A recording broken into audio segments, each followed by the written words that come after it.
I'd like to welcome you to my channel. Thank you. My channel for masculinity and Okay. the way forward for masculinity. And can you tell the viewers a little bit about how you see masculinity in today and where you feel masculinity should be Interesting. in the present. Okay.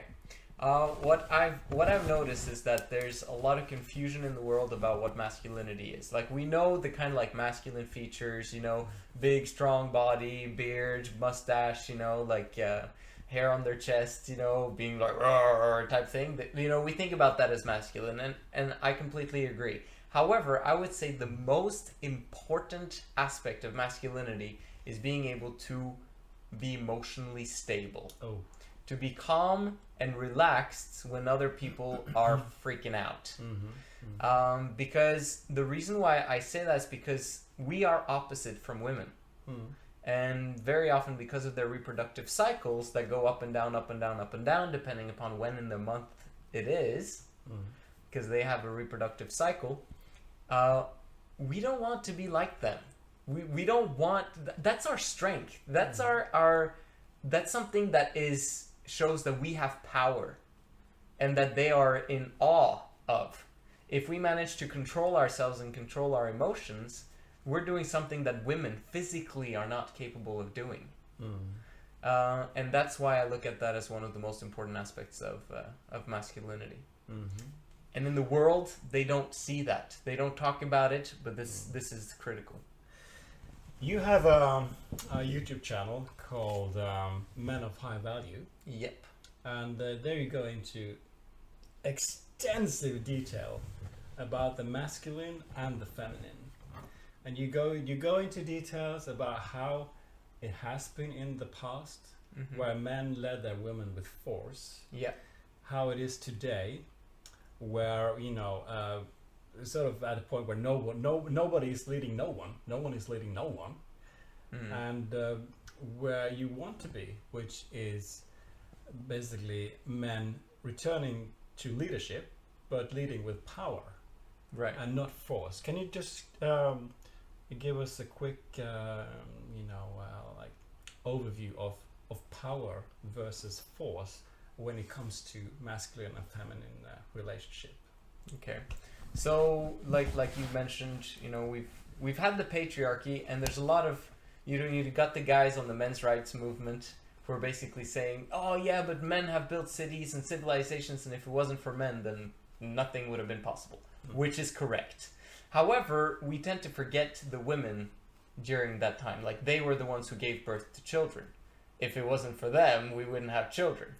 But very often, because women tend to be very intense when it comes to their emotions, and sometimes intrigued about men who they did not belong to, then the men had to use force in order to lead the women to go along the right way, which was to kind of strengthen and fortify the family unit.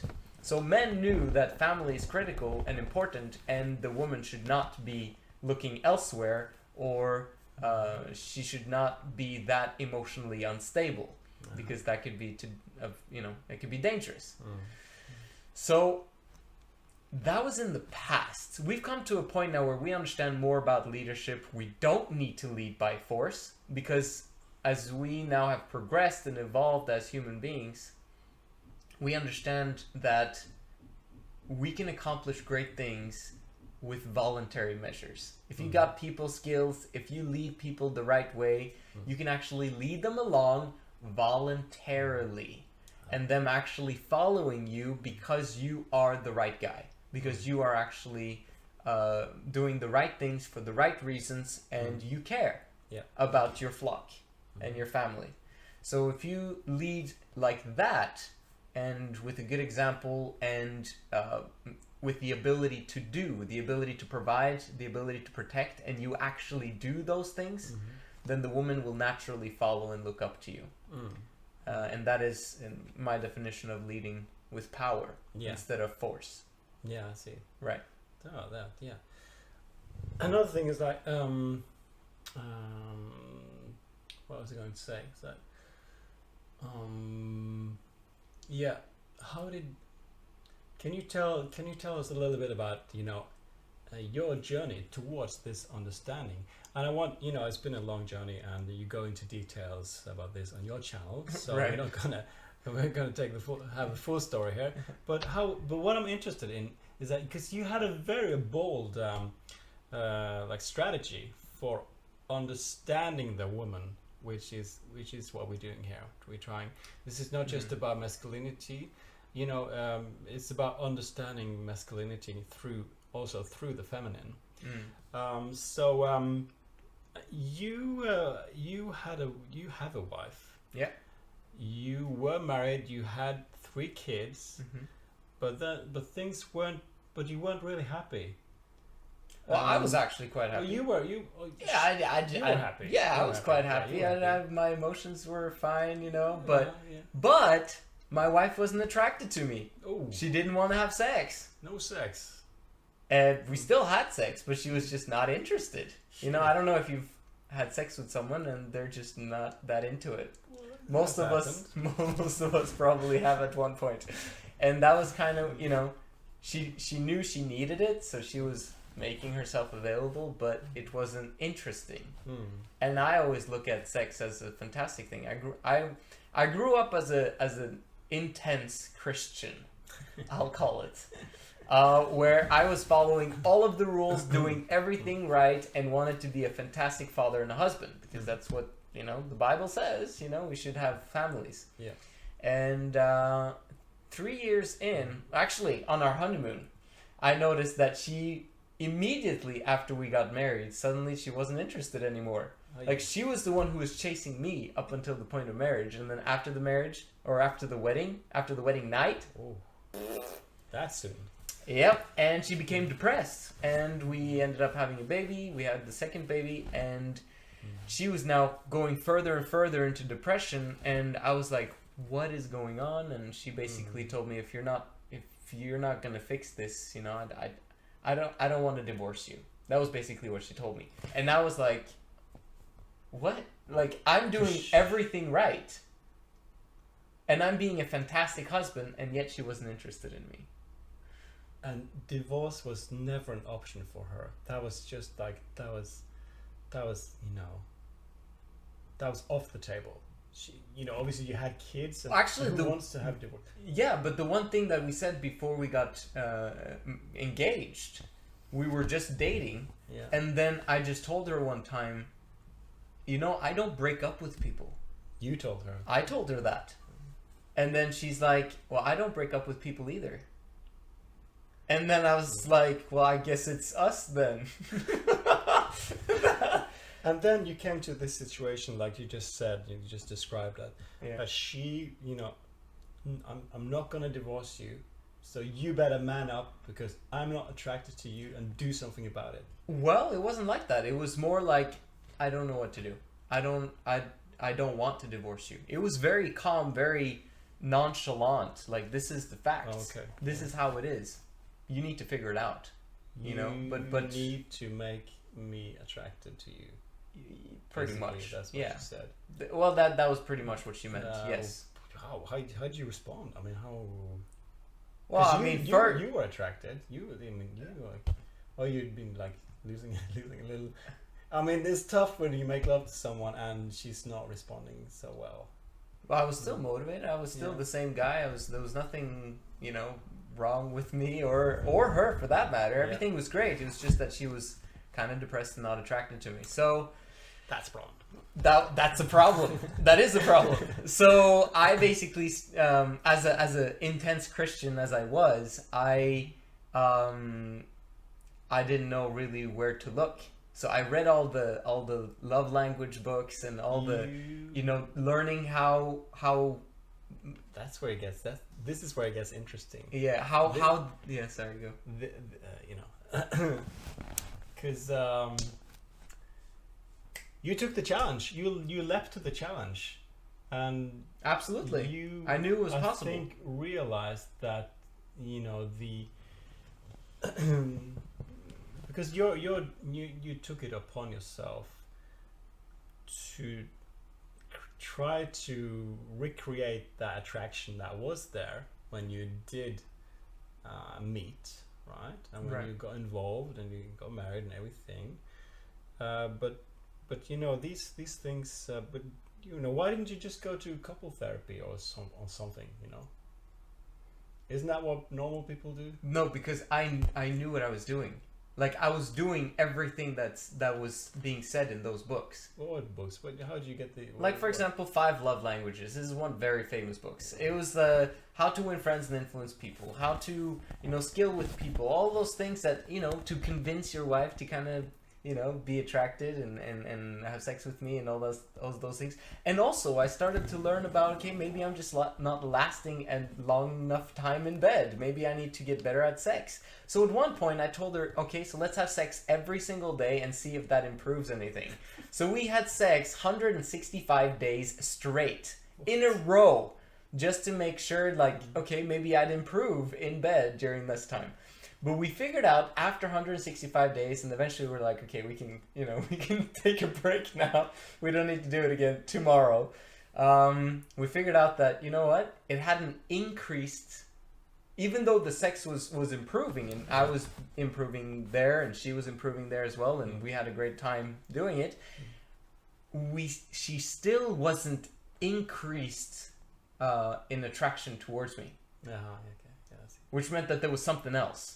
And we had to learn something else. Yeah. And that's when I started saying, you know what?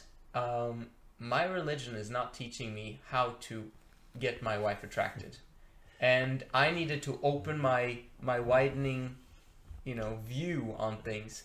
And at first I was looking at, soft... Yeah. You were looking... I'm sorry to interrupt you. Yeah. He was looking first. And I would guess books that you can find in the in the self-help section, self-development section of your ordinary bookstore, and you were looking at those books, and some of those books are are gold, like How to Win Friends and Influence. Oh yeah, absolutely. But it wasn't working with women. But it wasn't working, or at least on my sexual relationship. And all the books that you find, on the bookshelf, they try to go into detail. They try to explain the feminine and the woman. But what made it really click for you, I think, was when you did something unspeakable. Unspeakable. You went to the enemy's camp. Because you're this steady relationship guy, you're dedicated. You love family. Absolutely, the family is holy. Yeah, to you, it's one of my highest values for sure. But to really understand the woman, and to really understand attraction, and to really understand why things were stalling in your relationship, you took a drastic step, I would say. Are you getting what I'm hinting at? Of course, yeah. Will you share it with us?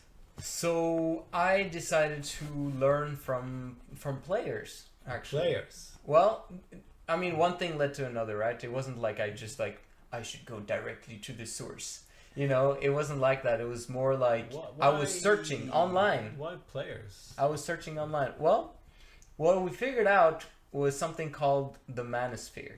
And the manosphere is basically where guys talk about relationships, talk about really what is going on out there. And there's a lot of players talking in the manosphere. And fortunately for me, that we found a Christian manosphere. And then I was like, okay, they're investigating into this. I should be investigating into this. And so I ended up reading a lot of player blogs and figuring out, how is it that these guys are attracting hundreds of women to sleep with them? And as I came to figure out, the brain is the biggest sexual organ there is. and attraction and seduction starts in the brain. So I needed to understand how females work in terms of attraction, and that's where I was beginning to find answers. But eventually I know that what their main message of, having sex with as many girls as possible is wrong, because they never get the depth of relationship that me and my wife has gotten to. And that, I think most people want a long-term relationship where there's massive depth. Yeah. But you need to know what's, I was willing to go through hell to get to heaven, so to speak. Yeah. And it definitely started improving our relationship. Actually, first it got worse. First it got worse. Yes, it got worse because players are very good at blaming the women. When they have so many options, they blame women because they can always choose someone else. So they're like, well, she's crazy and she's not that cute and she has a problem with that, and I don't want to change that about me, but she wants me to change that, so I'm not gonna be with her anymore. So they basically blame all the way until they find the right girl, but they'll keep blaming her. And I came to understand that a true leader doesn't blame. A true leader actually takes upon himself responsibility. So that's when I discovered that if I don't blame, I actually retain the power to change. And you also discovered something in the player scene, because this something has happened in that scene recently, or in the last years or so, that some players are getting a bit like what shall I say, have grown a little, or we can say some players have just like started rejecting and trying to sleep with as many women as possible, or having that whole idea of having a rotation or of girls that you date over a year maybe or so. You date like 20 30 girls or something, having like schedule them according to their horny schedules periods. And having like 4 or 5 girls that you date per week, and you rotate them to find your ideal girl, your dream girl. But some players have rejected that recently, and some gone really a whole new way, and you found one. Some really famous guys. Well, it's actually a couple. I mean, you've got the RSD guy, the Real Social Dynamics. What's his name? You know his name better. The number one guy? Tyler or something? Did he? It was one of the guys. Yeah. Anyway, I don't remember, but I watched one of the videos that he said, and it's just a long video, and it shows him talking to girls at bars and all that stuff. But at the very end, he basically said the blissest moments, like the moments with the greatest happiness that I look back at, or that you will look back at when you're old, will be the deep relationships that you had. It won't be the girl that you talked to that one time, or that girl that one time, and all that stuff. It will be the depth of relationship. That was one guy. Another guy is Roosh. Yeah, tell us about him. Yeah. Who started up the website The Return of Kings, and he is basically now completely switched to going towards Christianity. Because he was a massive player. And he's got his own YouTube channel on Roosh V. But he talks about how he started writing books to women about how to avoid players. So, what's his message now to women who sleep around? Well, that it's beneficial to not sleep around. Are you saying that sleeping around is harmful for women? Absolutely. Why? Absolutely. I mean, you can Google it as much as you want, but the facts remain clear that the more sexual partners that they have, the higher the mental instability of that woman. Not only that, but it makes it difficult for a woman to bond with her long-term committed partner once she decides to find that guy. Yeah. Okay. So that's where it gets interesting. So you're saying that the girls who sleep with a lot of players basically, or players or men in general, or men. They bring into the sort of like permanent relationship, or that when they do settle down for a guy, for a steady relationship, or to get married and have kids and stuff, they bring into that relationship basically a lot of pain and emotional instability that was caused by these players, basically. Yeah. Who gave them a great time probably when they slept with them, but cost these women also a lot of. What's wrong with sleeping around? What is the problem there? Isn't great? You go out, you meet a player, a great guy. He's he's super attractive. He's he, in his full masculinity, turns you on. He takes you home, and he just pushes all the right button, makes it so natural for you as a woman to sleep with him. And what's wrong with that? What's wrong with that? All right, perfect question. Well, first of all, if she is not rejected, there's nothing wrong with it. Okay. However, it's impossible for her to not be rejected. It's what? It's impossible for her to not be rejected if she sleeps around. Uh-huh. Let's say, for example, she has sex with one guy, and it's amazing, right? Mm-hmm. What's going to happen is hopefully the amazingness will continue. Mm-hmm. And so this guy ends up being together with this woman, and they basically have a fantastic long life together. That's not going to happen. Mm-hmm. Because he has faults, he has issues, he has problems, and most guys are not ready for marriage. Mm-hmm. Okay? So that's the one aspect. So eventually she's going to be rejected in that relationship, just like my wife was rejected by me. Oh, your wife was rejected by you? Well, we got married, and then she got depressed. That's a rejection. Me burdening her. Does that make sense? I created a burden. I gave her 2 kids plus 3. Blah, blah, blah. So I was creating burden, which is rejection. Right? Yeah. So we don't want to burden women, but this is what happens. So that's the alternative. This is one guy meets her, everything works, and they get married, and then everything goes downhill from there. Oh. Number 2 opportunity is for the woman to reject the man. Now, as long as she does that, that's absolutely fantastic. Okay. Right? Because that means usually the way it works is that the guy will have a great time with her.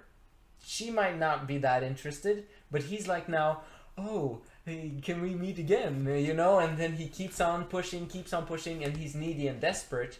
And unfortunately, or fortunately, the woman understands that this is not the right guy for me. Mm-hmm. So they end up backing off and rejecting him. Yeah.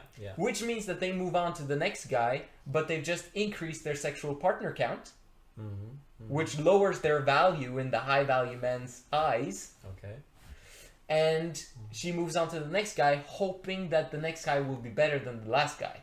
You have 2 channels. Yes. Men of high value and girls of high value. That's correct. Yeah, okay. And for example, what's the difference besides the obvious? The names. On the Girls of High Value channel, I speak to women about how to prepare themselves for a high value man and how to tap into their femininity and basically help them understand themselves. Yeah. And on the Men of High Value channel, I prepare them to understand women by understanding themselves and leading themselves, and then leading a team, and then eventually understanding the woman. What's the purpose of all this? What were you trying to achieve between the genders here? What's like, how do you see like the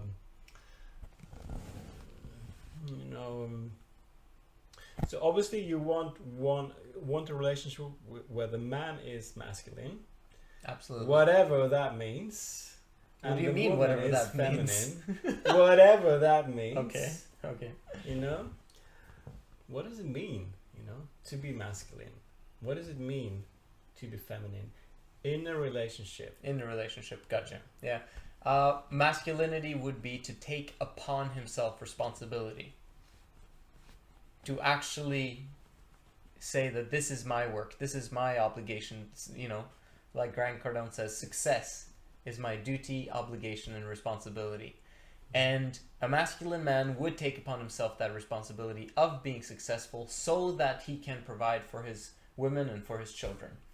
Provide. You want me to provide and protect. You want me to pay for my woman? You want me to Absolutely. 100%. But shouldn't she do her share in the relationship? We move in together to a house. Mm-hmm. Shouldn't she pay like half the rent? Or I think that's a very, very bad strategy. But it's fair. That's fair. Well, that's fair that she gets to not work and I slave all day and then what's in it for me? Well, think about it. If your responsibility as a man is to take upon yourself responsibility, then her responsibility is to give away responsibility. Now, how is that fair? How is this a positive thing for you? So basically, I'm saying that women should be unburdened. The more unburdened they are, the more feminine they become, right? Because if they're burdened, they're masculine, they have tons of responsibility, got to be disciplined, got to do all the things that a man is doing.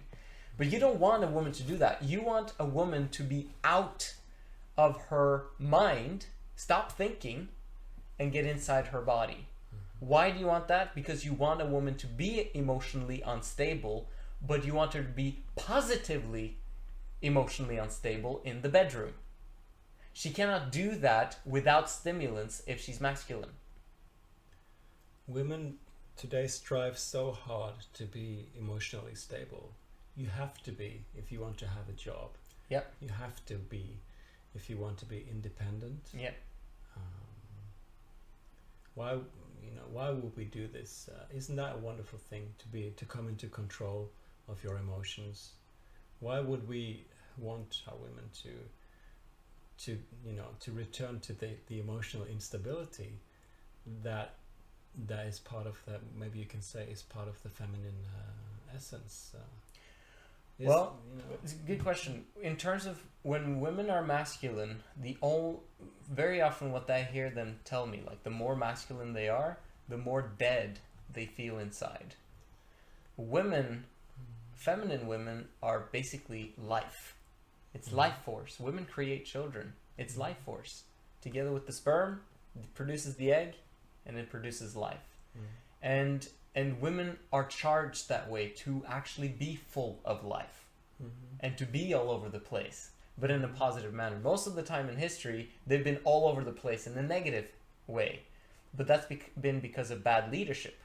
But if you actually become a man of high value and have good leadership, then she will actually be able to have emotional instability, but on the positive aspect. So basically, extreme emotion positively. But how is that good for us? I mean, everybody knows that nobody wants an emotionally unstable woman. I mean, that's all over the place. Well, she's going to be a reflection of you. If you do a sucky job, then it's immediate feedback to you that you are doing a sucky job.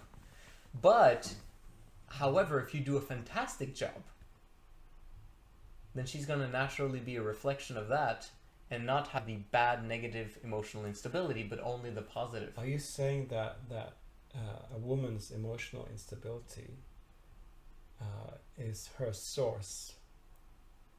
Is the source for her can be the source for her truest expression of femininity? Is that what you're saying? That this emotional instability in women is not inherently a bad thing? It's a fantastic thing.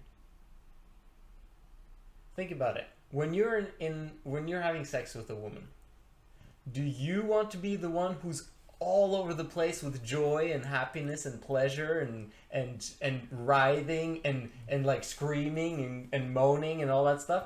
No, you want her to have that. But most of the time in sexual relationships, the woman just lays there and does nothing because she's not that interested. Not most of the time. Come on. No. In marriages, yeah. In marriage. Yeah. In married life. Yeah. Trust me. Why? Because she's lost attraction? Yes. And why has she lost attraction? Because she's burdened. She's burdened? Yes. And by what? Inherently, she knows that this is the man's fault. Okay, so this is what happens. You get married, right? Very often they get married, they have kids. Yeah. Correct? So, and in Norway and in a lot of other first world countries, the man goes to work and the woman goes to work. They both work full-time jobs, 8 hours a day, 5 days a week. That's yeah? Normal. Yeah. Put the kids in barnehage or in kindergarten, and then they come home and now the work starts, right? Because they've both been at work, but now they have the kids at home, and if they're very young kids, it's still a lot of work. So, what is going to happen? Throughout history, men have not been cooking, men have not been cleaning, and men have not been taking care of kids.